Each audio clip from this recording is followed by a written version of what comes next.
Y eso es un poco lo que yo veo que pasa con los temas de sistema que vamos viendo puntualmente con lo de bases de datos. La verdad que en bases de datos, la cantidad de información que tire tan por encima durante la clase pasada, no podemos verla con mayor profundidad, pero es enorme.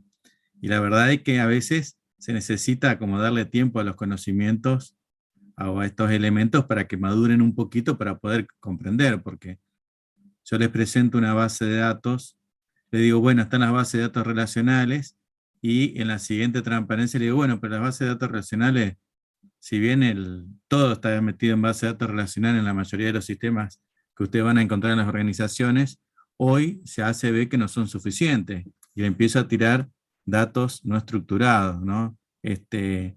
O bases de datos no relacionales. Así que es como que soy consciente de que les estoy tirando como un montón de información, y hoy también voy a seguir tirándoles información. Quizás esto lo que termine ocurriendo, porque es de interés de la cátedra que estos sean elementos que a ustedes les sirvan profesionalmente.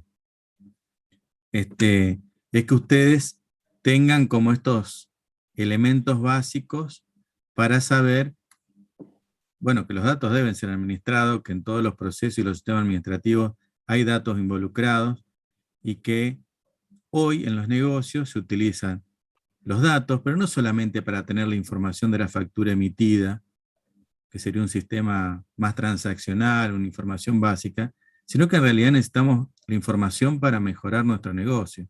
Que ahí es donde van a estar metidos, entiendo yo, ustedes, en mejorar el negocio. Para mejorar el negocio hay que explotar esos datos.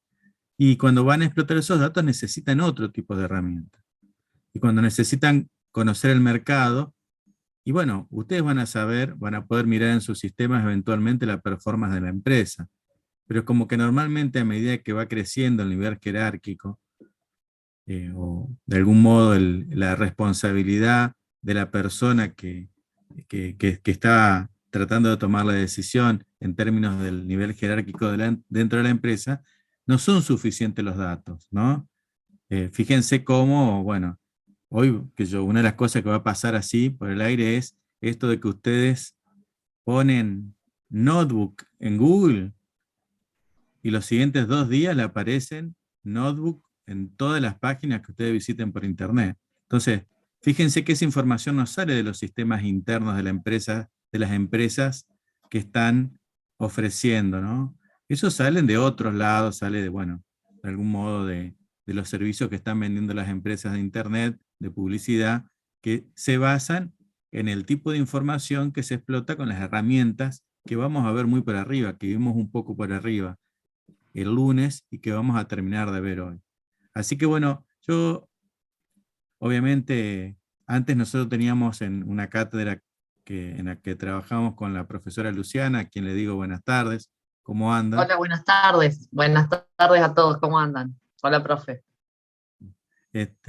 Además de, nosotros teníamos una visión más bien de decir, bueno, que tengan un conocimiento no tan abarcativo, pero un poco más profundo de al menos cómo armar una base de datos o cómo consultarlas. Hoy cambiamos la perspectiva y decimos, bueno, miren, difícilmente se sienten a hacer eso, aunque muchos alumnos terminaron armando alguna base de datos, porque lo que pasa es que las organizaciones no tienen todas estas herramientas que les estoy describiendo, y cuando se les quedan chicos los Excel, sí o sí terminan en Access, y muchos alumnos nuestros han tenido que hacer alguna base de datos, pero lo normal va a ser a lo mejor que lo trabajen con la gente de sistemas, o que tengan que salir a buscar una solución en Internet, ¿no? En la web, en empresas que prestan este tipo de servicios. Pero sí que conozcan un poco las dificultades de la gestión de datos, de las bases de datos, y que hay posibilidades, ¿no? O sea, que cuando ustedes se encuentren con un sistema, digan, pero bueno, este sistema no me está dando información, porque me dice, el, me sirve para el cierre de caja, no me sirve para saber en qué productos tengo que invertir para mejorar la performance de mi negocio. No te dicen eso. Bueno, esos datos están ahí, los datos están. Lo que hay que hacer es usar otro tipo de herramientas que no van a ser estos sistemas operacionales para tratar de explotarlos, ¿no?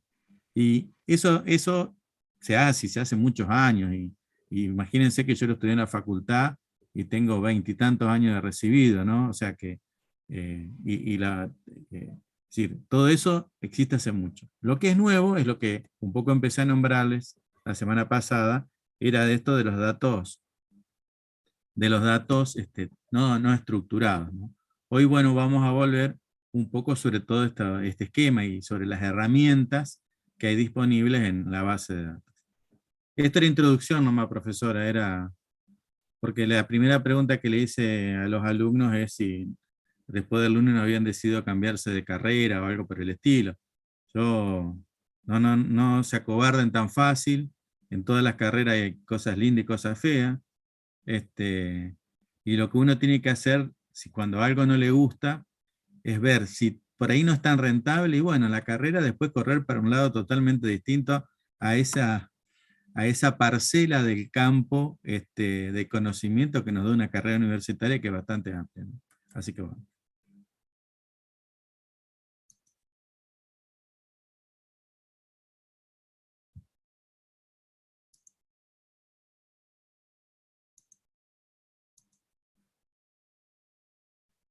Bien, ¿están preparados? Bien, lo voy a tomar como Me un sí. parece, ¿le parece que grabe la clase, profe? ¿Quiere Como usted quiera, compartirme? mientras no me Bueno, si me obligue a quiere verla compartir el después. anfitrión, así Ya estoy está, todo. ya está compartida, ¿puede ser? A ver,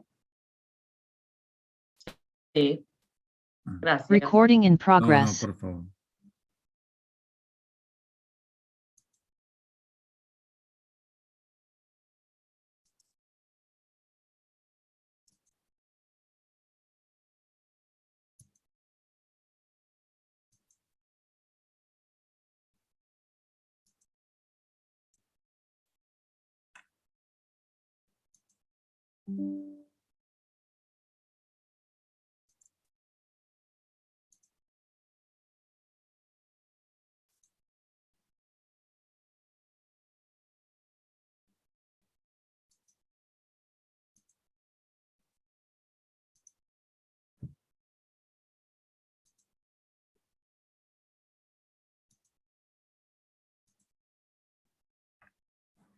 Bien.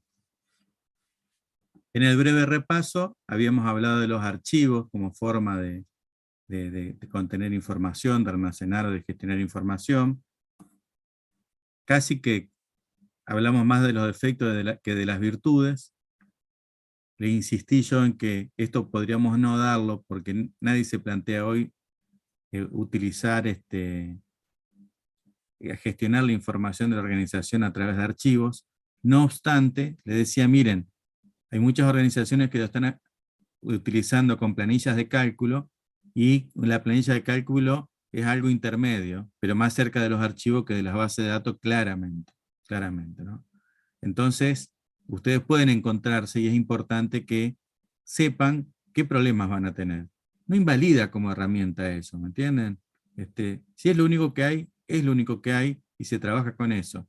Pero cuando empiecen a encontrar límites en esa tecnología, y bueno, claramente es porque hay que avanzar hacia las bases de datos, ¿no?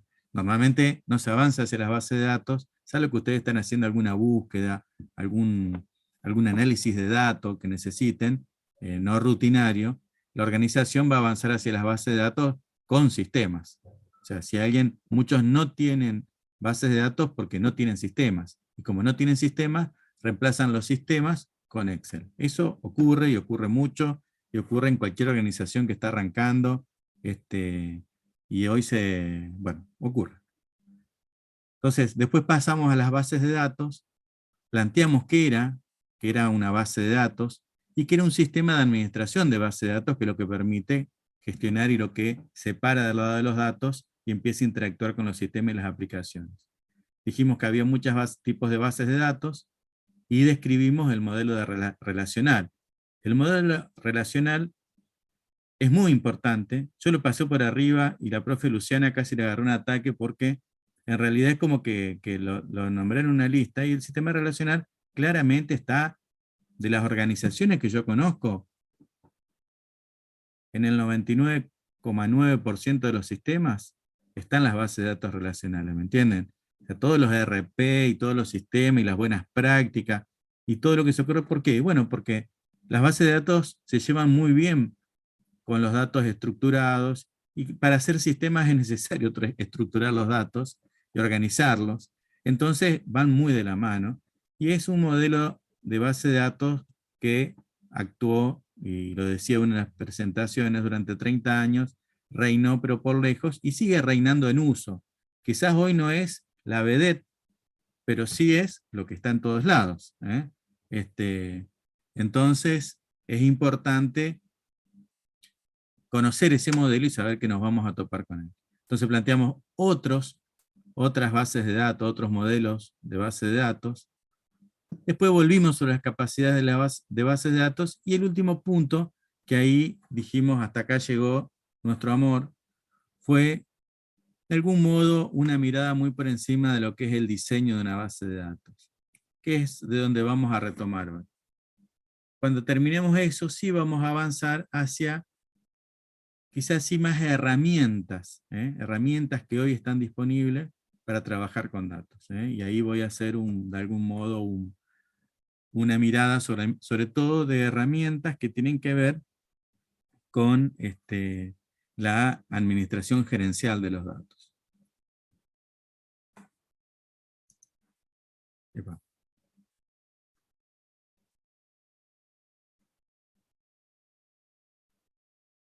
Recuerdan que un poco para reforzar, y discúlpenme, voy a irme hacia alguna base de datos que tuvimos como ejemplo. Planteamos esto, ¿no? O sea, el modelo de base de datos relacionales lo que tiene es la información organizada en un formato de tablas. Yo creo que muchas veces es posible establecer una asociación con las hojas de un Excel, pero en realidad no, porque en las hojas del Excel la hoja primera es la A1 y la segunda es la B2, y a lo sumo podemos darle formato, pero no hay muchas restricciones respecto a lo que podemos cargar.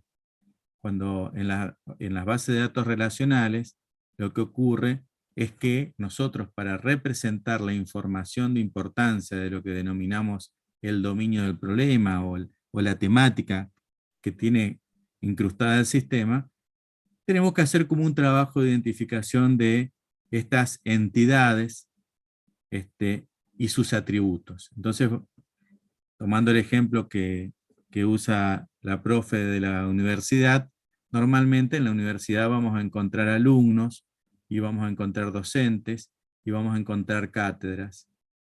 Y eso claramente van a ser entidades, van a ser de algún modo tablas en el modelo relacional, pero las entidades se mapean a las tablas, pero van a agrupar. Cuando hablemos de la entidad de alumno, ¿qué vamos a tener ahí? Todos los alumnos. Los alumnos se les llaman ocurrencias de la entidad de alumno, ¿no?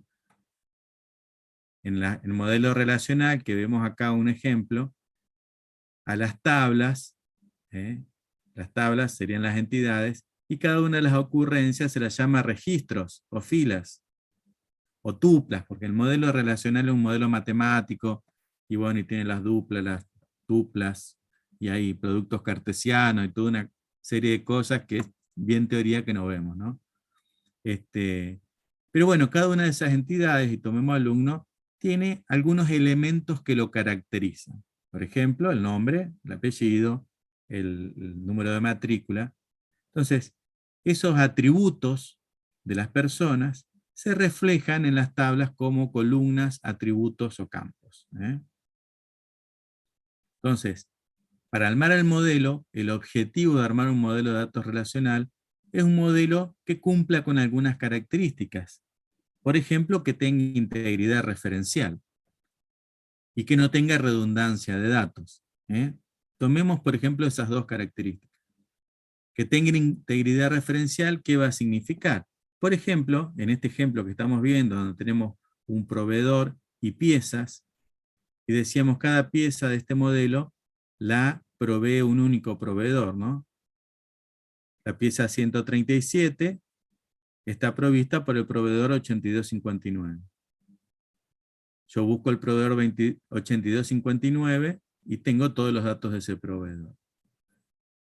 La integridad nos va a decir, por ejemplo, que yo no puedo acá poner un código de proveedor que no exista. Nunca en una pieza puedo utilizar un código de proveedor que no exista. Cuando yo especifico la base de datos y la configuro en la herramienta que utilice, eso se va a respetar. Y la base de datos lo va a hacer respetar. No va a necesitar del programa que actualiza la base de datos. Si el programa no lo controla, cuando quiere insertar la información en la base de datos del programa, le va a dar error. La base de datos genera defensas. Eso sería como una especie de broma, ¿no? Pero la base de datos se cuida de que exista esa integridad referencial. Es decir, todos los elementos referidos deben existir. O acá podría, si el modelo de datos así lo permitiera, acá podría haber un valor nulo. Pero si acá hay un valor en número de proveedor, ese código de proveedor tiene que existir en la tabla proveedores. Otro elemento es que tengan clave primaria. Cada elemento, cada proveedor, en este caso cada pieza, debe poder ser referenciada o identificada unívocamente a través de un campo o un conjunto de campos. Se usa mucho un campo. Hace 20 años se usaba mucho varios campos. Esa es la verdad, pero en general este modelo está bien reflejado, ¿no?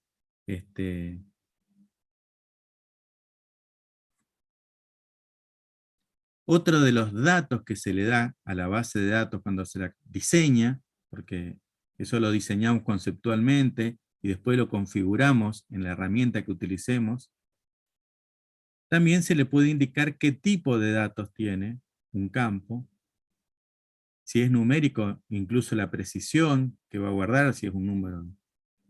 Si es un número, podemos decir si es entero, si es un número que va a permitir decimales, cuántos decimales. Si es una cadena de texto, cuál es la longitud máxima. Las bases de datos, bueno, se pueden meter fotos, se pueden meter imágenes, puede haber un campo que tenga bits adentro, que no sea legible así o comprensible al ojo humano, ¿no? Y también se le puede indicar, por ejemplo, cuáles de esos campos pueden tener un valor nulo. ¿Qué es el valor nulo? Es la existencia de datos, ¿no? O sea, cuáles pueden estar vacíos, por así decirlo, ¿no? Vacío tiene una significación. O sea, bueno, ahí no hay que hilar tan fino, pero bueno, no es lo mismo, por ejemplo, un campo de nom que tenga el nombre de la persona, un espacio tal vez lo acepta, porque un espacio no es nada, es un espacio. Entonces por ahí hay que tener algunas reglas para después hacer controles adicionales, ¿no? Pero no es lo mismo 0 que ningún número, ¿eh? Es decir, 0 es un número. Entonces, si yo tengo un campo importe y quiero controlar que no esté vacío, bueno, tengo que ver cómo lo controlo porque 0 es un valor válido normalmente. Entonces, tengo que distinguir si se olvidaron de cargarme el importe o si el importe es 0, por ejemplo, ¿no? Pero toda esa información se puede dar a la base de datos, al motor de base de datos, y él va haciendo cumplir esas reglas. Él va haciendo cumplir esas reglas. Entonces, me voy un poquito a ver si puedo, porque ustedes ven la hojita completa, pero yo tengo una barra acá. Bueno.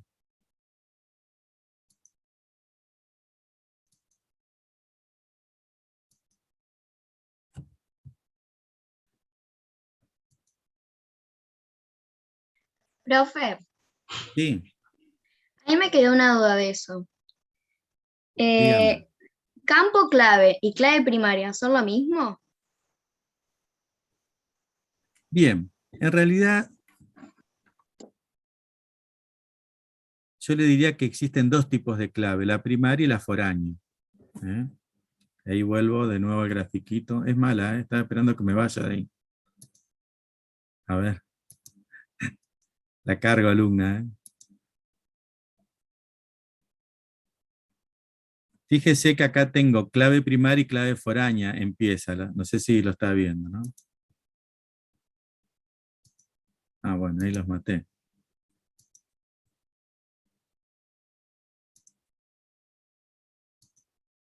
No sé si llega a ver acá en pieza. Fíjese que tiene dos claves. Clave primaria y clave foránea. No es lo mismo. La clave primaria de una tabla, ¿no es cierto? Su clave primaria es el campo o conjunto de campos que permite identificar unívocamente cada una de las filas o registros. Yo le puedo asegurar que en esta tabla, si esta es la clave primaria, no existe dos veces el 150. Yo le digo conjunto de claves y les doy un ejemplo sencillo. Vieron que está el tipo de documento, un montón de formularios o sistemas, ustedes dicen tipo de documento, número de documento.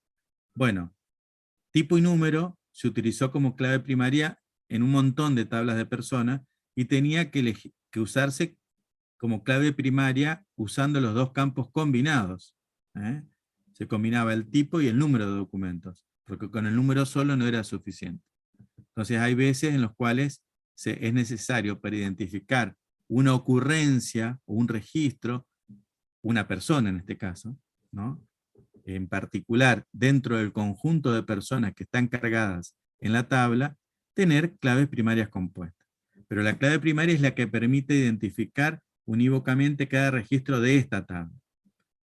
Ahora, yo, como es el caso de esta pieza, ¿no? Yo tengo un código de proveedor y es una clave foránea. ¿Qué es una clave foránea? Es una clave que es clave primaria de una tabla relacionada, ¿no? Entonces la clave foránea de proveedor es la clave primaria, fíjese que aquí dice clave primaria, de la tabla proveedor. Esas serían como los dos principales tipos, las dos claves que tenemos, ¿no? Ambas son claves, una es primaria, la otra es foránea. ¿Se comprendió? ¿Alumna? Sí, profe. Yo lo que no había entendido era porque ahí en el gráfico pone a Sí. número proveedor, campo clave, clave primaria. Y en el texto nombra a Ajá. campo clave, nombre proveedor, no número proveedor. Por eso no ¿Dónde? entendía ¿Acá? si había Ah, diferencia o no. número proveedor, una clave primaria. No, en el texto, antes de que Ah, llegue al gráfico. ¿en este o en el apunte? En el apunte.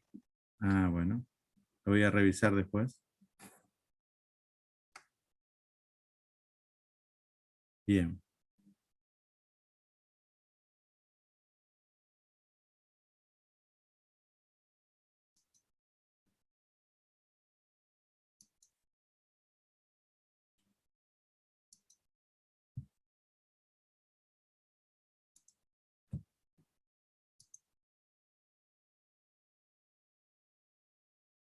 Bueno.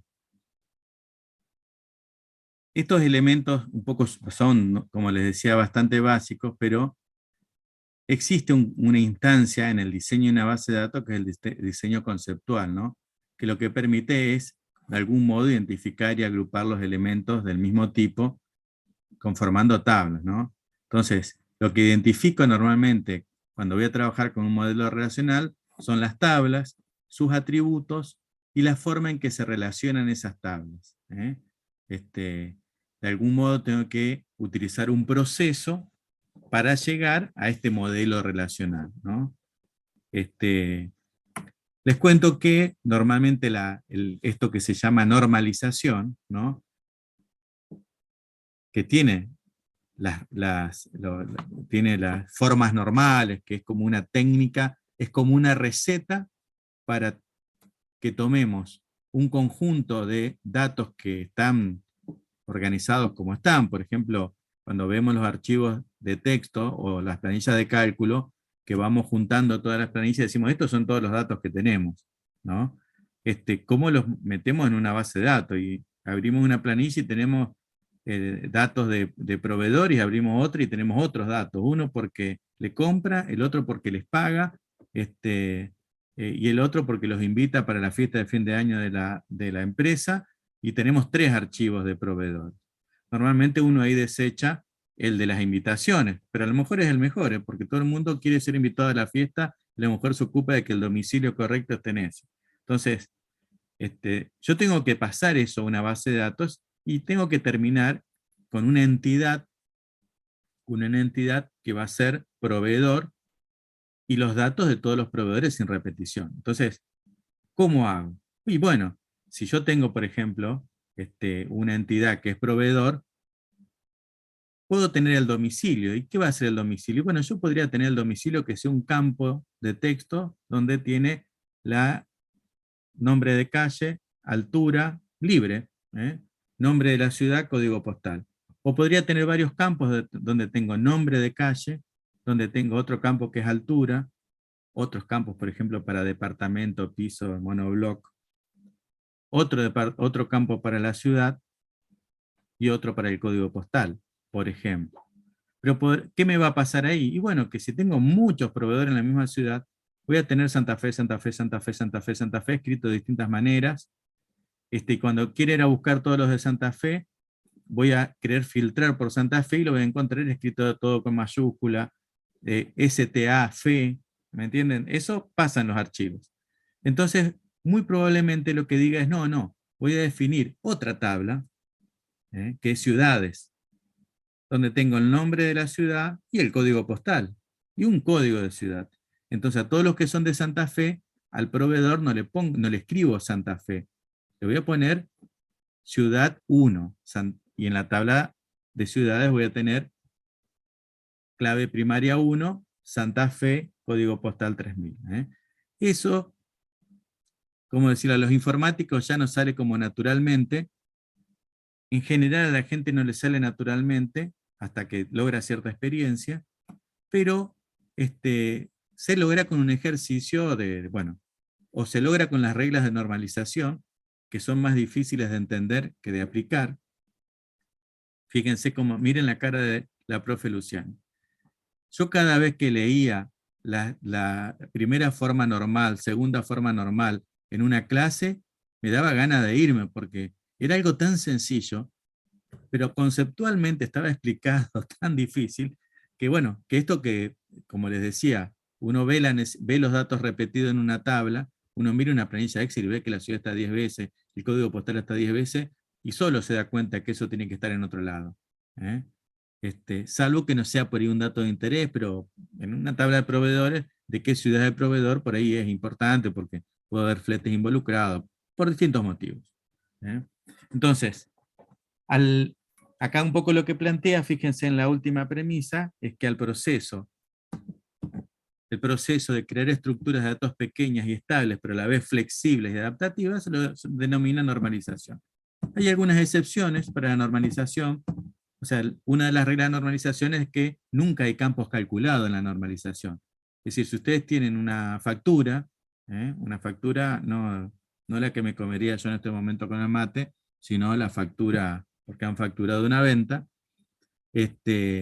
ustedes normalmente van a tener precio unitario para cada línea de la factura. Imagínense, una factura se venden distintos productos, y ustedes van a tener como distintos registros. ¿Cómo se modelaría eso? Y se modelaría una tabla facturas, y del otro lado una tabla detalle de la factura. ¿Por qué? Porque cada factura tiene muchas líneas, muchos renglones, ¿no? Con datos que pueden estar repetidos, entonces se hacen 2 tablas para representar una factura. Cuando ustedes van al detalle de esa factura, vieron que normalmente en la factura tenemos código de producto, nombre del producto, cantidad del producto, precio unitario del producto, precio total. Eso es un renglón estándar de una factura. Discúlpenme que no le hice el dibujito. Pero, cuando yo voy a guardar eso en la base de datos, el código del producto lo necesito. Ahí ni loco guardaría el nombre del producto. Eso va a estar en otra tabla que va a ser como una tabla donde están todos los productos con sus nombres y sus precios. Voy a tener el precio unitario de venta, voy a tener la cantidad, pero no voy a guardar habitualmente el total, que es el producto de precio unitario por cantidad. Ese dato no se guarda. Ese dato se recalcula cada vez que se consulta o se nos necesita mostrar. Lo habitual es eso. Lo habitual es eso. Las excepciones que plantea la normalización son aquellas que, y recuerden que esto es todo muy viejo, cuando, por ejemplo, ese valor, o sea, por razones de performance, ese valor no sale fruto de un producto simple, sino que en realidad hay que aplicar una fórmula cuadrática para llegar de los parámetros a ese valor resultante. Entonces eso insumiría mucho recurso de procesador para calcular cada registro. Entonces se dice, no, no, no. Si ya lo calculamos, lo dejamos ahí guardadito, no lo volvemos a calcular cada vez. Esa y por ahí por alguna cuestión de diseño o de simplicidad, son las redundancias que se permitan, ¿no? Pero una vez que nosotros hemos trabajado y refinado el modelo, llegamos a un diagrama de entidad-relación, que se los voy a mostrar un poquito después. Pero fíjense, y acá está explicado como el proceso en el apunte. Yo, no mucho más de lo que voy a decir, pero sí está presentado quizás cómo ustedes encontrarían en un archivo que no es una base de datos un pedido, ¿no?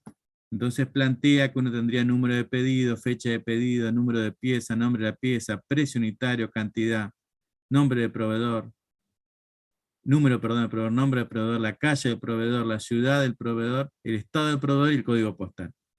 Y para un pedido, esta lista tendrían que repetirla. ¿Por qué? Porque mi pedido tiene 10 productos. 10 piezas, perdón, ¿no? Entonces yo tengo un pedido con 10 piezas, tendría estos datos, tendría 10 renglones para reflejar un pedido, donde el número de pedidos siempre va a ser el mismo. La fecha del pedido siempre va a ser la misma, en los 10 renglones. El número de pieza va a cambiar, el nombre de pieza va a cambiar, el precio unitario y la cantidad y el proveedor sí van a cambiar, pero si tengo en esas 10 dos piezas provistas por el mismo proveedor, en esos dos renglones, todos estos datos de proveedor los voy a tener repetidos. ¿Se entiende lo que estoy diciendo? ¿Mm? Sí, profe. Bien. Entonces, eso es lo que va a ocurrir. Yo, si después de cargar y guardar sin normalizar este pedido, que tiene 10 renglones, me doy cuenta que la fecha del pedido está mal, tengo que asegurarme de cambiar la fecha de pedido en los 10 renglones de las 10 piezas. Si no, me va a quedar inconsistente. Si el nombre del proveedor lo tengo sin acento, voy a tener que reemplazar la de este y la de todos los pedidos que tengan piezas de este proveedor, porque acá es 10 renglones un solo pedido. Cuando yo tenga 100 pedidos, voy a tener 10.000, voy a tener el 100% de 10.000. Cuando tenga 100 pedidos voy a tener muchos, pero muchos más renglones, y voy a tener duplicado de acuerdo a la cantidad de piezas que incluye cada pedido, voy a tener duplicado los datos de los pedidos, y por todo lo que le compré a cada proveedor de cada uno de esas 100, de los 100 pedidos, voy a tener repetido todos los datos del proveedor. Es más, un proveedor tiene derecho a mudarse, y mi archivo va a ser histórico. Entonces, cuando el proveedor se mude, yo las nuevas órdenes las voy a generar con el nuevo domicilio. Entonces, cuando yo mire mis datos, voy a tener como, dependiendo de la fecha de la orden, voy a tener distintos datos. Si algún día analizo eso, me va a costar saber por qué es. Bueno, me va a costar saber. Si no lo tengo bien modelado. Entonces, cuando yo empiezo a normalizar, empiezo a identificar que tengo, por ejemplo, esos grupos repetitivos. ¿Cuáles son los grupos repetitivos? Bueno, por ejemplo, el número de pedidos. En los 10 renglones se repite el número de pedidos. Entonces, empiezo a hacer ese proceso de buscar cosas que se repiten. Entonces, ahí voy a identificar que el pedido el pedido, los datos del pedido se repiten muchas veces, el número y la fecha de pedido, ¿no? Entonces voy a tener por un lado una entidad que se llame pedidos, que tenga solamente el número de pedido y la fecha de pedido. Ahora, después, si yo dejo todo junto, los datos de la pieza, con el nombre, también tengo un problema, porque el nombre de la pieza se va a repetir cada vez que pido esa pieza. Entonces digo, no, pará, yo necesito separar en otro lugar los datos de la pieza. ¿Y cuáles son datos son propios de la pieza independientemente del pedido en el cual estén incluidos? Y bueno, el número de pieza, el nombre, el precio unitario y quién es el que la provee. Cuando siga viendo voy a encontrar también los datos del proveedor, porque esos datos capaz que cuando los saco del pedido me van a quedar la pieza con todos los datos del proveedor. Y empiezo a ver que el proveedor, si provee muchas piezas, sus datos se van a repetir para cada pieza que provee.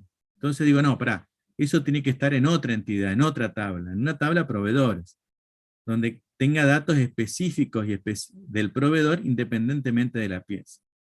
Y llego quizás a esta entidad proveedor, donde tengo el número, el nombre, la calle, la ciudad. Ahora, ahora tengo piezas separadas, proveedores separados y pedido. ¿Cómo sé cuáles piezas están incluidas en cada pedido? Porque ahí como que desenganché mucho. Bueno, claramente necesito otra entidad que es artículo línea, donde yo digo, para un pedido dado, yo tengo varias piezas pedidas. Entonces, lo específico del pedido es, dado un pedido, su fecha, para cada pieza pedida voy a tener que tener el número de pedido en el cual le pedí, el código de pieza y la cantidad que pedí. Todo lo demás lo tengo acá. Es decir, con toda esta información logro gestionar toda la información contenida en el pedido antes de la normalización, pero garantizando que la información no se repita, que el nombre de cada pieza esté una sola vez en toda la base de datos, ¿no? Que el precio unitario esté una sola vez en toda la base de datos. ¿Esto es perfectible? Y sí, podríamos seguir, porque podríamos decir, bueno, pero acá la ciudad se repite, y podríamos comenzar, che, no, pero las calles también se repiten, ¿no? O sea, siempre hay un criterio, siempre hay un punto en el cual decimos, bueno, hasta acá normalizamos, y no sigo complejizando el modelo, ¿no? Entonces, por ejemplo, acá yo calle, acepto dejarlo como proveedor, porque si no también podría tener una entidad que sea calles de cada ciudad, ¿no? Y que cuando vos vas a cargar el domicilio te diga, bueno, elija la ciudad, cuando elige la ciudad, filtro todas las calles disponibles para esa ciudad, y elijo una calle, y bueno, incluso hay sistemas con los cuales interactué, que cuando uno elegía la calle, por ejemplo, la ciudad de Santa Fe, te validaba que la altura que ingrese sea una altura válida, ¿no? O sea, que tenía información catastral cargada de tal modo que podía validar con ese nivel de precisión la dirección. Otras cosas que acá no están contempladas, y lo digo así, pero como para dejarlo para que lo piensen, es, acá estoy teniendo siempre, en este modelo de datos, el valor actual. Porque Loudon se murió antes de que Estados Unidos tenga una inflación del 5% anual, como estaba ocurriendo este año. Creo que es algo completamente atípico, ¿no? Ahí. Pero nosotros claramente, imagínense que si yo guardo acá el precio de producto, el precio unitario en la pieza, no, esto no reflejaría, porque recuperaría un pedido del mes pasado y me calcularía mal el total porque claramente cambió el precio unitario, ¿no? Entonces, nosotros en Argentina vamos modelando esto de manera diferente, ¿no? Donde tenemos datos que van cambiando. Si, por ejemplo, yo quiero tener el domicilio actual y los anteriores del proveedor, tendría que tener una tabla que sea de domicilios, donde voy vinculando todos los domicilios de un proveedor dado, ¿me entienden? El actual, los anteriores, pero ya no me serviría, no crearía domicilio anterior, porque no sé cuántos anteriores puede tener. Entonces haría otra tabla donde guardo todos los domicilios de los proveedores. Por ejemplo. Ahí, ¿hasta ahí me siguieron? ¿Son más mentirosos ustedes? Bueno, tienen que, o sea, avísenle, ¿vieron cuando hacían el chiste de avisar ¿estás contento? Sí, sí, bueno, avisar a tu cara, bueno. Yo les veo la cara y me da vergüenza, ¿no? Entonces, las bases de datos relacionales planteadas acá, esto es un poco lo que les estaba indicando, tratan de cumplir esas reglas de integridad referencial, ¿para qué? Para asegurarse que las relaciones entre las tablas acopladas permanezcan consistentes. Y acá hace la explicación de lo que es la clave foránea. O sea, la base de datos se va a ocupar de que, si yo cargo una pieza, ¿no? En la clave foránea, número proveedor, vincula la tabla pieza con la tabla proveedor. No podés agregar un nuevo registro de la pieza con número proveedor 8266, a menos que exista ese proveedor con el número proveedor 8266. Lo va a validar, o sea, primero vas a tener que cargar el proveedor y después la pieza apuntando a ese proveedor. De igual modo, si vos querés borrar un proveedor, el sistema se va a fijar si no hay piezas u otras cosas, si no, en este caso sería si no hay piezas asociadas a ese proveedor. No vas a poder borrar el proveedor porque las piezas quedarían inconsistentes. Ese tipo de control, y ahí refiere un poquito a lo que habíamos visto del problema de los archivos. El problema de los archivos es que no existía eso. Uno borraba un proveedor y después cuando corría otro proceso fallaba. ¿Por qué? Y bueno, porque los datos estaban inconsistentes. Entonces había que correr procesos de cuadratura que controlen, porque los datos eran como pasivos, por así decirlo. Estaban ahí, pero dependían de lo que los programas hagan con ellos. En cambio, los gestores de base de datos son como activos. Ellos proveen servicios a los programas, pero tienen sus reglas. Y los programas, si las ignoran, el motor se defiende, por así decirlo, porque es un servicio activo que de algún modo intenta garantizar, o mejor dicho, lo garantiza, de acuerdo a las reglas que le demos, garantiza las reglas de integridad y otras, ¿no? Entonces, normalmente, cuando ustedes trabajen, y esto sí se usa mucho, se usa, bueno, bastante, pero en todos los modelos relacionales, se representa el modelo, de igual modo que ustedes tenían, no sé, el mapa de procesos para tener una visión de los procesos de la organización. Es muy común el diagrama de entidad-relación para modelar los datos de la organización o de un subsistema o de un sistema particular, ¿no? Entonces, fíjense, esto que estábamos mirando se modela y todas estas relaciones, ¿no? Esas rayitas que son relaciones, las entidades son estas: pedido, proveedor, pieza, artículo, línea, y las relaciones son las líneas que unen. Tienen un significado, ¿no? Y se mapean después en la implementación en campos, es decir, siempre que hay una relación, seguramente hay una clave primaria y foránea vinculadas. O sea, esto tiene correlato en atributos de estas entidades. Entonces, acá fíjense cómo se lee esto. Un proveedor provee, vean cómo se lee en un sentido de la relación, muchas piezas. El muchos en este caso se identifica con esas tres rayitas, ¿no? Fíjense que cuando yo la leo al revés a la relación, digo, una pieza es provista por un único proveedor. ¿Y cómo sé que es con un único? Y bueno, porque acá no tiene muchas, de este lado, la relación. Entonces la relación tiene una doble lectura. En este sentido, el proveedor provee una pieza, en el sentido de pieza, una pieza es provista por ese proveedor. Cada una de ellas tiene sus particularidades, ¿no? Por otra parte, una pieza dada es ordenada, pedida, solicitada, a través de una línea, de un artículo línea, pero cada artículo línea contiene una única pieza.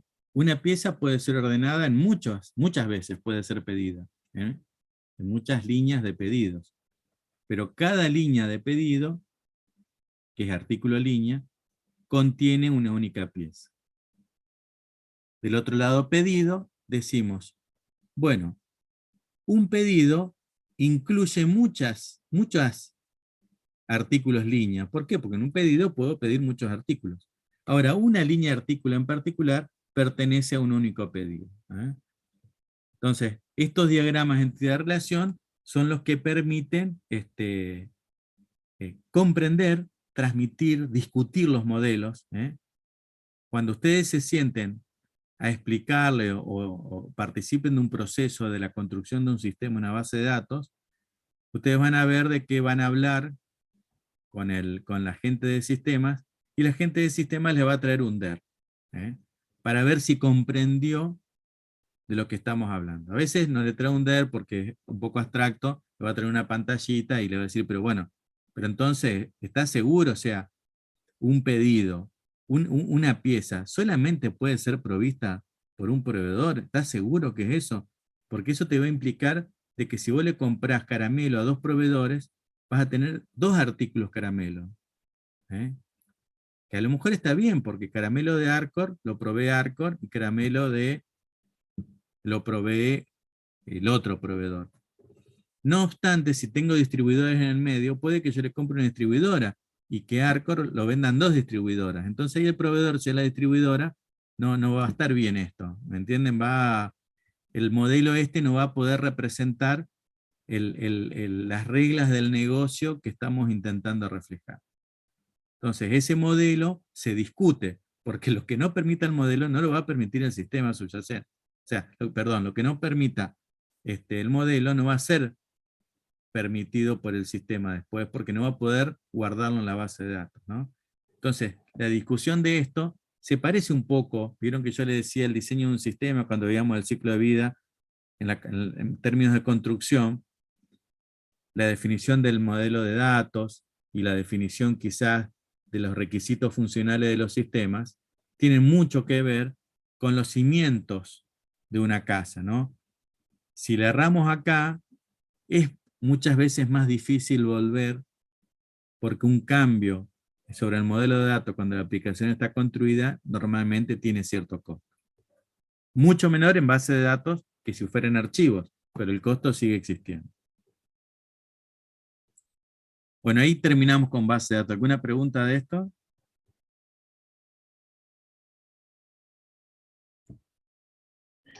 No, de mi parte no. Nos dejó sin habla, profesor. Sí. ¿Sabes qué voy a hacer? ¿Querés que lo asuste la idea que le voy a tomar la construcción de un DER en el parcial? No, no lo voy a permitir. Ah, bueno, está bien. Profe, si hay algo que me intriga es cómo se toman todas estas cosas, ¿no? A mí también, pero lo voy a resolver en Lo el van a próximo averiguar el próximo lunes. lunes. No se pierdan por este canal a este mismo horario y ahí lo van a poder verificar.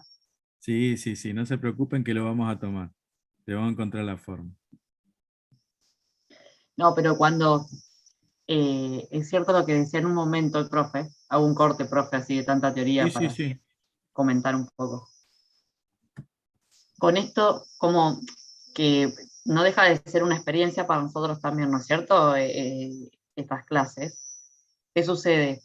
Como el tema es tan abstracto, era lo que nosotros nos justificaba enseñar cómo armar una base de datos, cómo realizar con un caso práctico, por más sencillo que sea, pero armar el diagrama de entidad en relación, normalizar tablas, trabajar con casos concretos, hasta armar una base, diseñarlo y hacerlo en Access.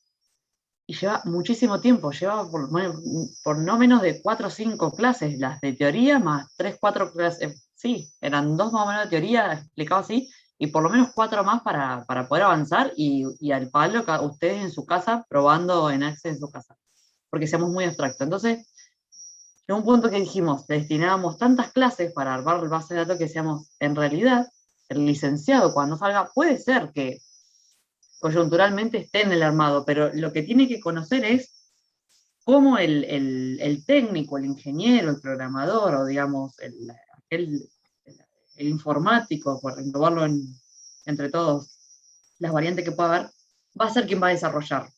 El licenciado le puede tocar de su lado de analista, de asesor, como gerente o licenciado dentro de una organización, va a ser decirle, mirá, yo lo que necesito y establecer estos requerimientos, pero no se va a poner a diagramar la base de datos. Puede ser que algún caso, pero no es la salida del licenciado, decir, bueno, diseñar base de datos. Entonces era como, bueno, para que se pueda visualizar, todos estos conceptos abstractos se ponían a desarrollar. Y la verdad que se llevaba en general, entre la unidad 4, la unidad, perdón, 5 que vieron de sistema de información, más esto, se llevaba más de la mitad de la materia. Y perdíamos el foco, digamos, de la finalidad, que era, como dice el profe, normalización. Si leemos las definiciones, es peor que chino básico. Entonces era como, bueno, y nos poníamos a practicar para normalizar. Y la verdad que es una cuestión totalmente práctica, pero que hay que practicar bastante para que salga la normalización. Después está buenísimo normalizar. Pero pasa por ahí esto de que son cuestiones bastante abstractas como para poder terminar de comprenderlas. Estoy segura igual, con los casos, los ejemplos que estaba mostrando Germán, más el material, siempre piensan que la idea, o sea, no se les va a tomar que hagan un diagrama. Ahora, por lo menos en esta instancia, que vamos a tener un parcial virtual y demás, no se va a hacer diagramar. Sí, por ahí comprender, bueno, por qué es el diagrama, o cómo funciona, qué es lo que yo estoy tratando de, por qué no quiero registrar por cada compra que yo le hago a mi proveedor, porque es ineficiente registrar todos los datos del proveedor nuevamente. ¿Cuál es la finalidad de tener una base de datos? Puntualmente en este tema que estamos viendo ahora. Pero sí, pues, Germán, coincido con eso Sí. de que, bueno, era como era tan abstracto, Sí, antes sí, dábamos práctica, pero para poder aplicar esto en práctica también llevaba sus cuantas clases. Eh, Así que bueno, vamos. Profe, ¿y el Sí. parcial también va a ser múltiple opción y verdadero y falso como el pasado? La herramienta a utilizar es la misma, es decir, vamos a utilizar aula virtual y vamos a utilizar Zoom, porque no vamos a estar presencial. La verdad es que todavía no diagramamos, no lo realizamos el segundo parcial. La idea no es hacer un cambio de 180 grados, como para, paradigma. Sí.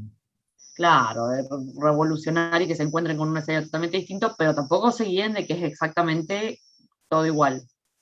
De nuevo, contamos con la misma herramienta y vamos a hacerlo por Zoom, tienen que estar enfocando con Zoom donde están trabajando y demás, así que sí, vamos a pensar un examen que se pueda hacer por el entorno, por el aula virtual, eso seguro. No lo demoro más, profe, porque después se nos No pasamos hay, las 9 y pensamos que es porque se quiso demorar usted y es por no hay las problema, no hay interrupciones problema. mías.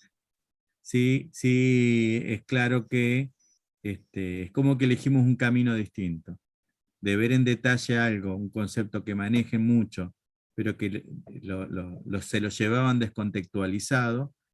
Y bueno, la verdad es que tenemos poco tiempo y la idea es más contextualizar cómo se meten esto de las bases de datos en el ciclo de vida o para qué se utilizan las bases de datos hoy, es quizás que se lleven esa idea más general a poder comprender y realizar e implementar una base de datos. Esa, la verdad, es una opción. Podríamos hacer una optativa, profe, si usted quiere, donde les enseñamos eso, ¿no? Cómo normalizar. Yo sé que a usted le gusta, que se quedó con ganas de dar access. Se podría hacer, la verdad es bueno, pero me parece que falta esto, ¿eh? Falta que ustedes tengan el contexto de que sí, son importantísimas estas bases de datos, dónde se usan, cuándo se usan, qué tipo de problemas se intenta resolver, o más bien, cuando tengan ese tipo de problema, en la organización vengan a la punta y digan, era con estas herramientas. Che tonto al ingeniero en sistemas, fíjate que necesitamos una herramienta de este tipo para poder hacer este trabajo. ¿Eh? Bien, Profe, sí. no, quería decir como opinión personal, porque hay justo que nombraron Axe. Me acuerdo cuando yo cursé antes de la pandemia y todos estos temas, la verdad que no se entendían mucho y yo personalmente, cuando dimos Axe, lo terminé de entender. O sea, si bien ustedes lo sacaron, pero para mí estaba Sí, buena la herramienta y se terminaron de entender los temas porque lo aplicabas sí, a yo esto, creo a que esto que es estamos así, dando. alumno, ¿no? Pero usted entendía Access y le parecía que el mundo y las bases de datos pasaban por Access. Y ni el mundo ni las bases de datos pasan por Access. Pero lo entiendo Claro, porque salió de hecho desactualizado. es el gran desafío que tenemos nosotros. ¿Qué hacemos en 5 clases de sistemas? ¿Qué hacemos? Porque Access solo no se puede dar en menos de 3 clases. Normalización se puede plantear en una clase y diagrama entidad-relación se puede plantear en 2 clases. Pero la cátedra completa tiene 17 clases. ¿Cuántas son, profe?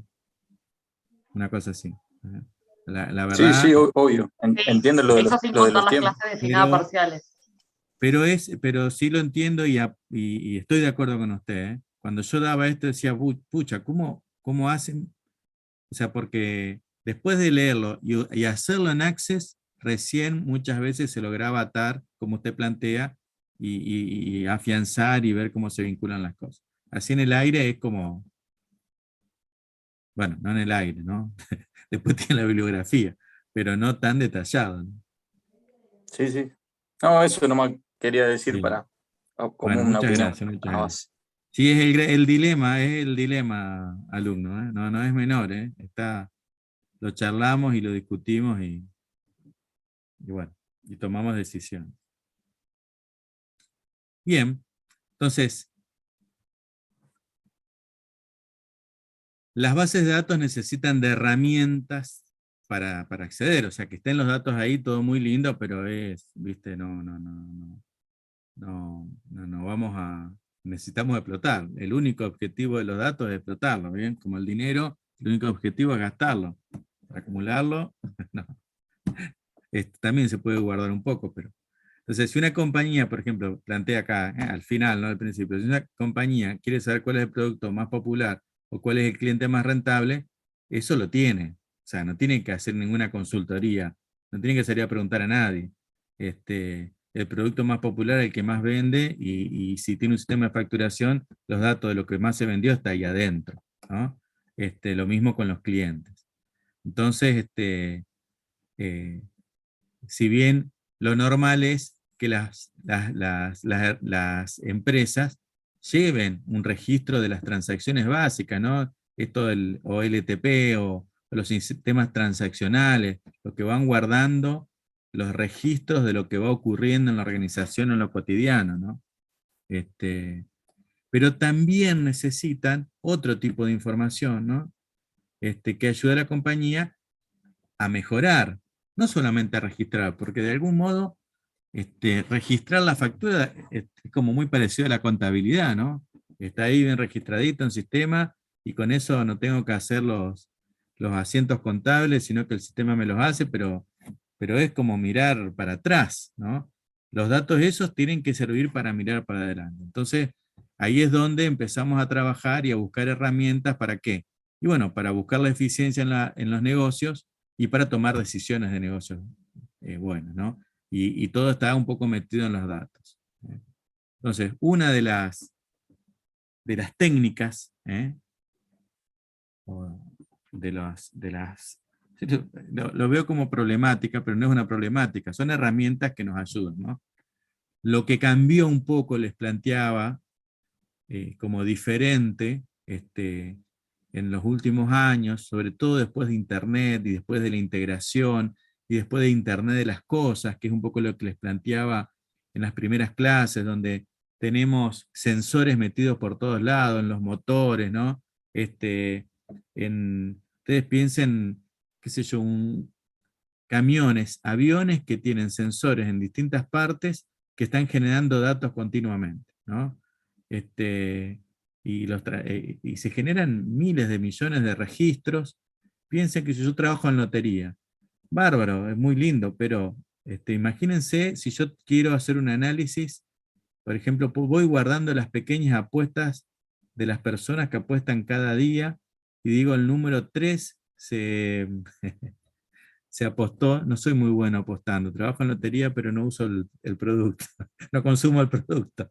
Pero si guardo que se apostó al 22, a primera y a los 5 en la lotería de Córdoba, o sea, cuando yo veo esa granularidad, tengo 70 millones de registros por mes en la lotería de Santa Fe, ¿no?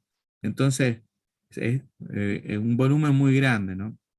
Y ahí es información sí normalizada. Entonces, se generó o se acuñó este término Big Data para referir a conjuntos de datos de volúmenes muy grandes, más allá de la capacidad que tenían los gestores de base de datos, aún los más importantes como Oracle, ¿no? La base relacional de Oracle, que es la estrella de las bases de datos, era muy buena para cierto volumen de registro, pero bueno, cuando teníamos que procesar millones y millones de registros, o la información no es posible guardarla en este corset que significan las tablitas con los campitos y las reglas de integridad referencial, se genera esto que es el Big Data, ¿no? Es grandes volúmenes de información que pueden provenir, por ejemplo, del tráfico en Internet. O sea, ¿qué sitios se visitan? Buscando en bases de datos de los proveedores de Internet, ¿no? O siguiendo los registros de hiperlink, o buscando las cookies que van dejando los navegadores. También los correos electrónicos, las redes sociales. Estos datos generados por máquinas de los sensores de Internet de las cosas,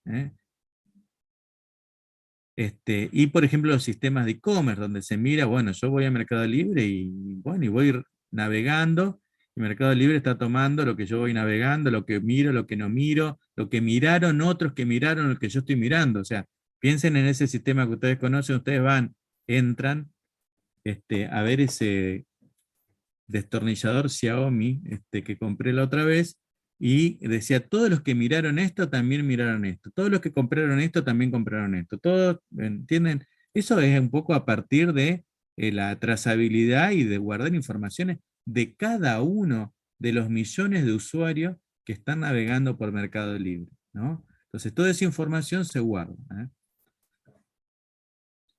Si se guarda, ¿cómo? Bueno, algunos datos son estructurados, otros no estructurados. Entonces, cuando hablamos de Big Data y no de una base de datos común, bueno, cuando se refiere a miles de millones o billones de registros de distintos orígenes, no del sistema de facturación, sino que viene de facturación, el de Internet de las cosas, el de distintos lugares, ¿no? Y fíjense que plantea un par de ejemplos, que es el del motor Jet, que genera 10 teras de datos en 30 minutos, ¿no? De los distintos sensores que tiene el motor de un jet, ¿no? O los tweets. Este dato de tweet debe ser de 2016, calculo yo, que es la versión del libro que tomé yo, ¿no? Pero fíjense que, si bien son 140 caracteres, que es nada, es más o menos como eran los SMS, no sé si ustedes saben lo que es un SMS, la profe sí, pero bueno, eran mensajes muy cortos, ¿no? Y aún así se generan 8 terabytes por día, ¿no? O sea, es en caracteres, que no pesa nada, no hay fotos, no, solamente en caracteres, en Twitter se generan 8 teras, ¿no? Entonces, lo que se intenta, ¿cómo se miran esos datos? Y se miran para buscar perlas o para buscar patrones, Entonces, hay interés en analizar esos datos para sacar información. Algunos son patrones, ¿no? Pero bueno, claramente se necesitan herramientas especiales para explotar este volumen de información, y las tradicionales no son lo más adecuado. Y acá le planteo cómo podría ser, con distintas herramientas, la infraestructura de inteligencia de negocios de una empresa, o sea, con distintas metodologías y técnicas, ¿qué nos reportarían? Una infraestructura que permitiría que los usuarios de la organización utilicen la información de los distintos orígenes, de estos orígenes tan amplios. Entonces, una herramienta, y esta es bien vieja, una herramienta que se utilizaba mucho, eran el Data Warehouse o el Data Mart. Loudon le llama almacén de datos, y después le llama almacén de mercado, que es la traducción de los términos que yo puse en el título, pero el nombre técnico correcto se lo agregué en total lado, ¿no? Si van al libro no lo van a encontrar así, pero conceptualmente son estos, Data Warehouse y Data Mart. El Data Warehouse es una base de datos con información actual e histórica de interés potencial para gerentes, ¿no? ¿De dónde se toman información? De los sistemas transaccionales. ¿Qué se hacen? Y bueno, se combinan con otros datos, se hace una transformación de esos datos, por ejemplo, porque la tomo del ERP, pero lo tomo del CRM, y el ERP y el CRM no están tan integrados, y en los dos tengo datos de los clientes.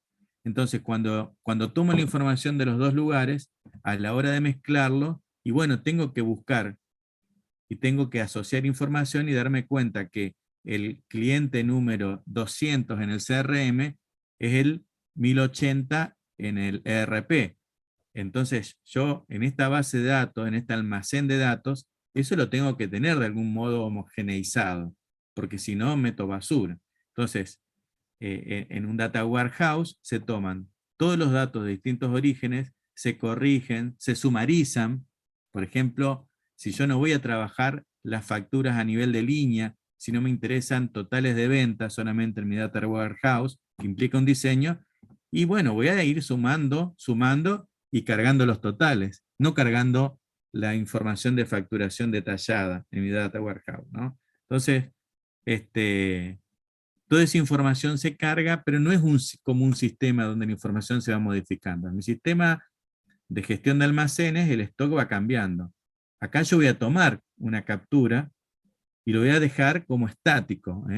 Los data warehouse tienen un modelo de trabajo, y las bases de datos que le dan soporte están preparadas ¿para qué? Para transacciones que involucren un alto volumen de datos. Los sistemas transaccionales, los normales, el ERP, los motores de base de datos están preparados para que una pequeña transacción genere un pequeño cambio en la base de datos. Y estos sistemas de base de datos, los que dan soporte a los data warehouse y a los data mart, son sistemas que tienen tecnologías y técnicas de indexado que permiten hacerle preguntas que para responder es necesario recorrer grandes volúmenes de datos. Entonces, normalmente se ponen como en otro HAR, fuera de la infraestructura transaccional, porque si no, una pregunta trabajosa acá me mata todos los otros sistemas con los que estoy haciendo la facturación en el punto de venta, ¿no? Entonces, este tipo de herramientas que se diseña y se construye, también tiene una versión que es un poco el origen del concepto de data mart, que es, bueno, el almacén de datos, data warehouse, es como el gran almacén de datos de toda la organización. Pero en muchos lugares se utilizan como partes de ese almacén que brindan servicios a un área específica. Era muy común en las organizaciones, de hecho, algunos autores lo proponían siempre como una alternativa, no pensar en el gran almacén de datos de toda la organización, sino, por ejemplo, pensar en el almacén de datos del área de comercialización. Entonces, se creaba con todas las mismas técnicas, con las mismas herramientas, un almacén de datos, pero con datos que eran de interés del área de comercialización. Entonces, cuando es sectorial, se le llamaba data mart.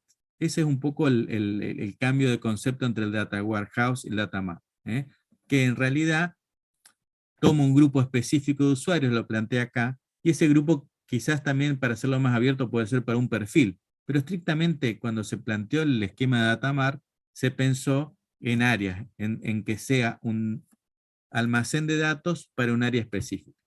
Por eso la traducción esa de mercado de datos, ¿me entienden? Una traducción literal, pero no venía a reflejar por ahí el concepto, ¿no? Que es un data warehouse sectorial, por así decirlo.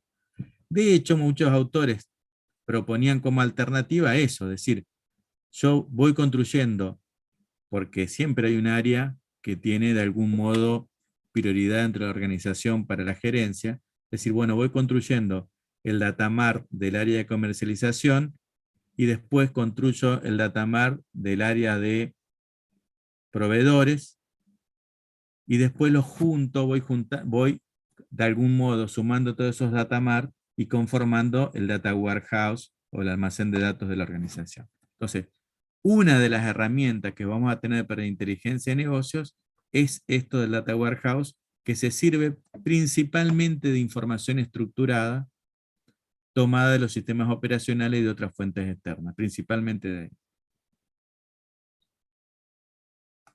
Ahora, cuando necesitamos meter en nuestra infraestructura de inteligencia de negocios los otros datos, los no estructurados, los del Big Data, necesitamos otra herramienta. Hadoop es una de ellas, ¿no? Que fíjense que plantea que viene a resolver otro tipo de provisión de información que no es el que resuelven las bases de datos relacionales o el Data Warehouse o el Data Mart en este caso, ¿no? Es una herramienta, bueno, es libre, de código abierto, que lo que plantea es un problema, una consulta, lo divide en problemas más pequeñas y tiene toda una arquitectura que permite distribuir esa explotación de información en distintos equipos, ¿no? La hace distribuida para dividir para reinar el problema, ese es el concepto, ¿no? Entonces, toma el problema grande, lo divide en problemas más pequeños, asigna tareas parciales a distintos equipos de un conjunto de equipos involucrados en la resolución. Acá lo plantea como nodos de procesamiento, y luego toma los resultados y lo combina para dar un pequeño subconjunto de datos más manejable y más fácil de analizar. Entonces, esta es la técnica que se utiliza, por ejemplo, para las búsquedas en Google, ¿no?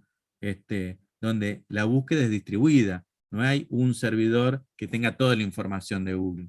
No, hay muchos servidores replicados, hay muchas bases de datos. Entonces, cuando usted hace una búsqueda, bueno, se disparan varias cosas y a ustedes le tira una lista después que parece magia, pero no es, ¿no? Entonces, esta herramienta, Hadoop, se utiliza por ahí para procesar la información de redes sociales o de búsqueda de Internet.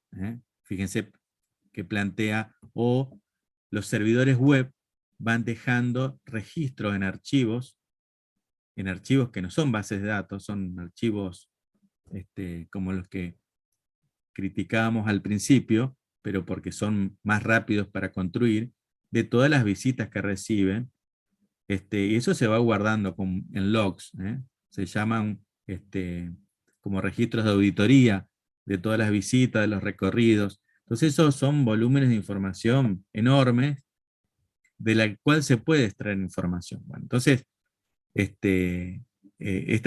herramienta se utiliza para procesar eso, o para procesar audio y video también, ¿no? Pero bueno, una de las estrategias que se utiliza es utilizar una estrategia de Hadoop para analizar un conjunto de datos, hacer consultas y el resultado cargarlo en el almacén de datos. Una vez que hice la búsqueda, hice todo ese análisis, lo cargo. Lo que me interesa, lo que pude extraer, lo cargo en el almacén de datos, en el Data Warehouse, para dejarlo disponible para los usuarios de la infraestructura de inteligencia de negocio de mi organización. Fíjense el datito, ¿no?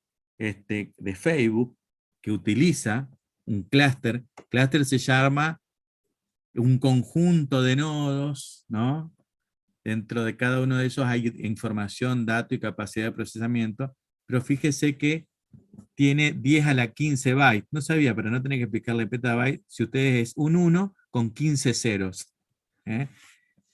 Esa cantidad de bytes, no de bits. Después hay que multiplicarlo por los bits de cada byte, que son 8. Pero, pero estamos hablando de esos volúmenes de información. También se utiliza esa herramienta, no sé si ustedes usan Yahoo. Yo que soy viejo tengo Yahoo porque ustedes piensen que antes se buscaba en Yahoo. En Altavista, profe, ¿ustedes se acuerdan de Altavista? No vivió esa parte. Bueno, el primer buscador se llamaba Altavista, después vino Yahoo, que rompió todo, y después vino Google con esa pantallita minimalista que hizo que nos olvidemos de todo lo anterior.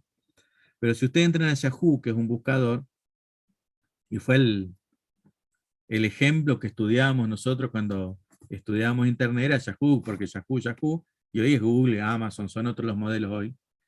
Lo que tiene Yahoo es que la pantalla es como más rica, entonces cuando vos entras a Yahoo, te muestra noticias, te muestra un montón de cosas, tiene una portada que se va personalizando hacia tus intereses. Bueno, ¿Cómo lo hacen? Bueno, ellos usan información que vos vas accediendo desde tus búsquedas para conformarte con noticias, con datos de interés, con productos, esa portada. Otra por ahí herramienta, ¿no?, para construir la infraestructura de negocios es la computación en memoria. ¿Qué ocurre? A veces yo necesito tomar decisiones rápidas. Hay un caso de estudio donde explica el uso de HANA, que es la herramienta de computación en memoria. Son uno de los 2 casos de estudio que tiene esta unidad, así que después leanlo. O sea, yo no sé qué tanto estudiaron en informática, pero ustedes saben que la computadora tiene la RAM y tiene el disco rígido, ¿no? La RAM es como la lectura de acceso rápido, que es sobre la cual trabaja el procesador. Los procesadores interactúan con la RAM. Nunca un procesador de una computadora va a buscar datos al rígido, ¿no? Entonces, para que las RAM son de solo lectura, perdón, las RAM, cuando usted apaga la computadora se borra lo que está ahí en la RAM, ¿no? Por eso se utilizan los discos rígidos, porque la información persistente, le decíamos, miren ese término, hace años que no lo usaba, para que persista, para que dure la información, hay que guardarlo en el disco rígido. Entonces, cuando arranque la computadora, ¿qué hago? Cargo un montón de cosas en la memoria y las voy procesando en la memoria principal, en la RAM. La RAM es más rápida que el disco rígido. ¿Cuánto? 1 o 2 órdenes de magnitud, o sea, como mínimo 1000, normalmente 1.000.000 de veces más rápida la RAM que el disco rígido, ¿no? Entonces, como el costo del hard cayó drásticamente, yo le iba a hacer esto, pero me da vergüenza decirle, la computadora con la que yo aprendí a programar cuando tenía 13 años, hace una cantidad innumerable de años, 35, bueno, tenía 2K de RAM, 2K de RAM. Yo escribía caracteres, 2 pantallitas de caracteres y se terminaba la memoria. Te podía hacer programas cortitos nomás. Entonces, pero hoy, una computadora tiene 16 GB de RAM y es normal eso, ¿no? El celular tiene 6 GB de RAM, ¿no? Un celular de gama media. Uno de gama alta tiene, bueno, un Xiaomi de gama media. Si es otra marca, capaz que tiene menos. Pero, bueno, hoy es un poco más accesible esa cantidad de memoria. ¿Y qué permite? Permite que los datos que habitualmente se guardan en el disco rígido puedan ser cargados en memoria y recorridos ahí. Entonces piensen, miren que yo le decía, disco rígido contra memoria, 1.000.000 pongamos 1000 veces más lento, ¿no? Yo cuando estoy recorriendo una base de datos, la base de datos está en el disco rígido. Entonces es como que tengo que ir cargando de partecitas a la memoria y buscando. Ahí necesito mucha transferencia para poder buscar memoria. Entonces, acá lo que se hace es que la base o un almacén completo de datos se cargue en memoria RAM y la búsqueda se ejecute ahí. ¿Eso qué permite? Que búsquedas de información que a lo mejor tardaban semanas se puedan reducir a minutos. ¿Me entienden? Eso es técnicamente factible, incluso hay algunas soluciones de estas que se venden en la nube. Es decir, existen algunos productos de este tipo que permiten, en cuestión de segundos, hacer búsquedas de información sobre grandes volúmenes, que para llegar a ese resultado antes necesitabas a lo mejor 2 días de procesamiento. Entonces, permiten que un analista de negocio, ¿no?, pueda analizar una situación y brindar una respuesta a un cliente en segundos, casi instantáneamente, cuando antes tenía que hacer un análisis muy extenso de información para poder entregarle un presupuesto a las 48 horas. Entonces, ese tipo de soluciones hoy está disponible y se puede utilizar si tenemos los recursos, ¿no?